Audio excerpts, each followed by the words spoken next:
Courtyard. This is a project, a co-working space project that is located again in Kerala, Cochin. What makes this project unique is that we had to bring together under one roof a management consultant's office, an artist studio, and an architectural studio. So as you can see, quite disjointed functions, but they all required one area which would lend itself for awareness and outreach programs, which we have done in a seminar hall. So all these had to be brought into one space, hence the name The Courtyard and the co-working space that follows. Before I get into the design aspects of it, just to show you the context of where the site is located, the highlighted red portion is the site, and it's an urban area. It's set in Cochin, so most of the spaces are again organically formed around it. Coming to the site itself, the entire building is located on a 11,000 square foot property. And the requirements that I was mentioning is divided into two blocks. Block A is being highlighted right now, and Block B is being highlighted here. In terms of orientation, we had the main facade facing north, and we use that to our advantage by having openings at both higher levels as well as lower levels along this north facade. Also, the quality of light also differed. Some was filtered, some was direct light. Each block has its own public, semi-public, and private zones, as you can see. In terms of access and circulation, again, each block had a distinct access and entrance to itself, and they were all connected through semi-open verandas and fully open courtyards. These are the spaces that each block housed. As you can see here, as it's being highlighted. We had a small workshop space at the back, which I'll talk about in a bit. Borrowing heavily from the Kerala architecture, we have incorporated two courtyards in the project. Again, sloping roofs were a no-brainer in this, considering the heavy rainfall that Kerala as a state receives annually. Moving on, so I've spoken about the building in 3D, just to orient you in terms of planning. We have, again, the two blocks here. This is Block A and Block B. Block A is accessed by this semi-open sit-out area, the seminar hall, and the architecture studio, which is tucked away at the back in a mezzanine floor. The Block B, you have a open to sky entrance courtyard, reception area, which is common to all three users, management consultant office, artist studio, and verandas and courtyards, again connecting the entire space. Just want to draw your attention again to the north facade. We have kept most of it open, as you can see here. This is open on all four sides. This particular courtyard is open from top, whereas in the south we have enclosed it a little bit more to protect the main spaces from the direct heat gain. Next, I want to talk about the volumes of this project. We've played a lot with the volumes. So the seminar hall and the management consultant's office has higher volume, relating to the use of the spaces, and the artist studio has a much lower volume because we needed to have more intimate interactions, more one-on-one interaction. This can be highlighted a little further through this illustration. So the higher volumes you can see here, lower volume, and again the management consultant's office with a much higher volume. Moving on. Again, here what comes into focus is the heavy borrowing we've done from the local Kerala vernacular in terms of the sloping roofs. But this has been juxtaposed with some very contemporary straight lines as well. So we've kind of given the Kerala vernacular architecture a little bit of a contemporary twist in our own style and aesthetic. In the section where I want to draw your attention to is this space, which I consider the heart of the entire project. So this courtyard and veranda combination is a beautiful space that ties together all the three users. All the three users come together here, enjoy a cup of coffee. When we do workshops and outreach programs, it acts as a really lovely breakout space for the people who come to attend the different functions. So before I get into the green aspects of it, I just want to take you through the evolution of the project through some visuals. Just taking your attention to the visual on the right.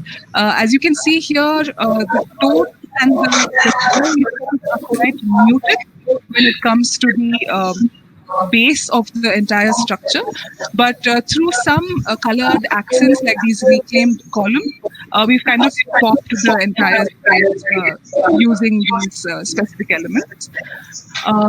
This is a very special aspect of the project. It's called the Nubian Earthen Vault. And I'll talk about the details in the upcoming slides. Again, a picture of the seminar hall and the lofty volumes that I was talking about. This is the artist studio. We've gone ahead with filler slabs here, and the artist herself has personalized some of the terracotta pots that we used as the fillers. Here again, in progress, shot of the entrance courtyard. Again, in terms of aesthetic, what I'd like to draw your attention to is the rough textures that we've gone ahead with here to kind of give the precursor to the final, more finished internal spaces of the reception hall. Now, this brings me to the crux of the entire project, which are the green passive techniques that we have used. So the first thing is that the building material is mud, and most of it has been sourced from the site itself.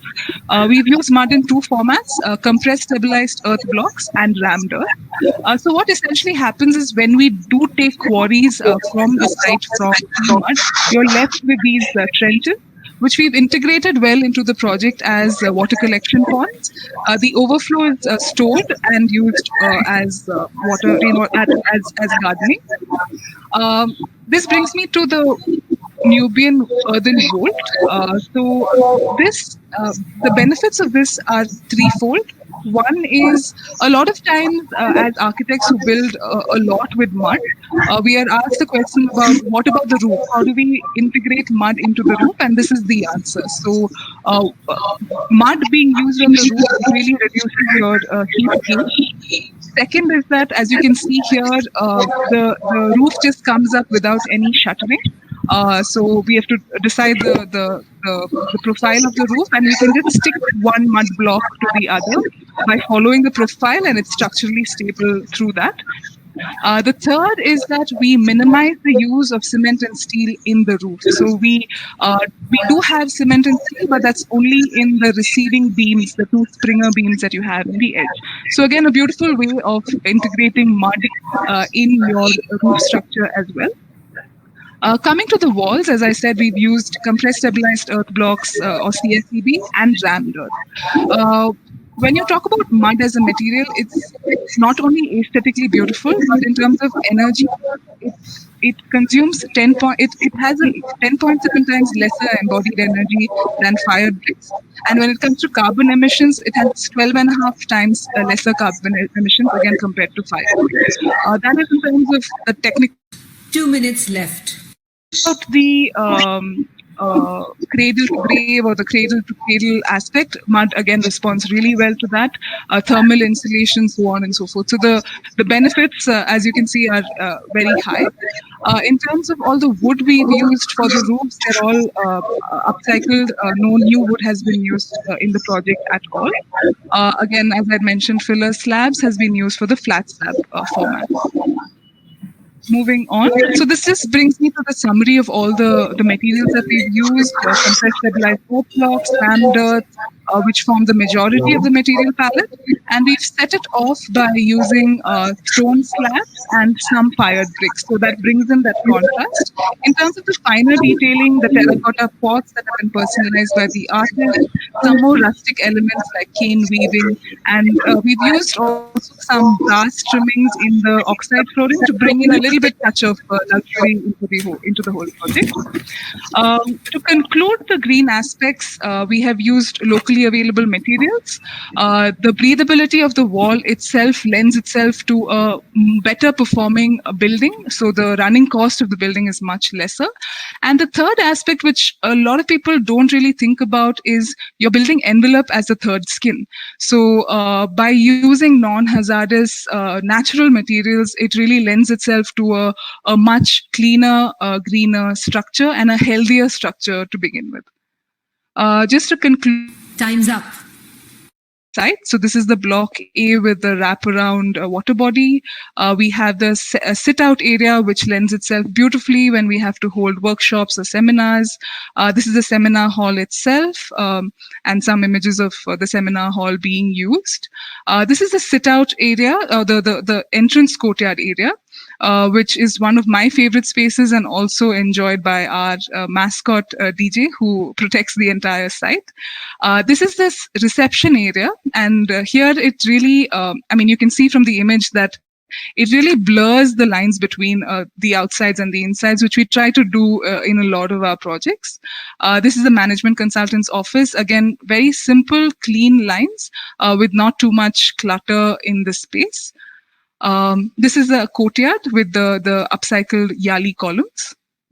The artist studio. So what we are really happy about is that the art is not confined to tabletops or the walls. It has been integrated into the structure itself, which we consider as a victory.